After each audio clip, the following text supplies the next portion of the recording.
Are you thinking of moving to Clearwater, Florida, and you're curious about what it costs? Well, in this video, we're going to cover everything from housing right down to gas prices here in Clearwater. I'm Ryan Speltz, your kick butt mortgage guy, and welcome to another episode of Hounds, Hops, and Houses, where we cover everything there is to know about Tampa Bay, Florida. In this video, I'm going to break down the cost of living in Clearwater. We help people move or relocate around the area, and this is always one of the top questions that we get. So if you're wondering about the cost of living here, I'll give you some bottom line numbers. First, let's talk about the obvious, the cost of housing. One of the first things you'll need to decide, is it better for you to buy or rent here?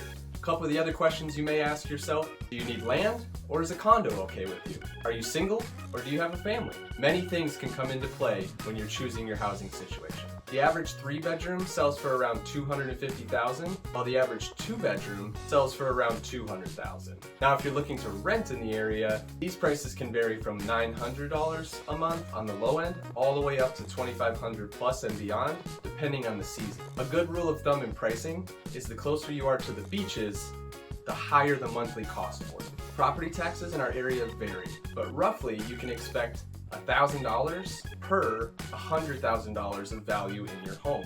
Now, the good thing about living in Florida is that there is something called a homestead cap, which limits the amount that your property taxes can increase year over year. It's definitely a great incentive to move here. So I hope that gives you some of the idea of the cost of housing in Clearwater. Let's go over some of the other costs that you may come across living. One of the biggest draws to living in Florida is our zero income tax. That's right, zero. It's awesome, and it's definitely a big improvement over most of the other states in the country. Gas here right now is averaging around $3 a gallon, and yes, you will need a car in Clearwater. Unless you live really close to the beach, you're going to need a vehicle to get from point A to point B. There is some public transportation, but you definitely want to have a car.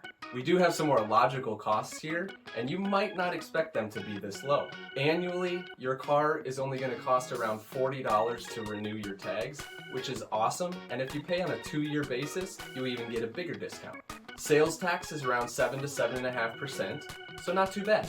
And one of my favorite things to talk about, you can get a locally caught blackened grouper sandwich for around 14 bucks. That's not so bad, especially at Frenchie's Rockaway Grill on the beach. It's the best one in the area.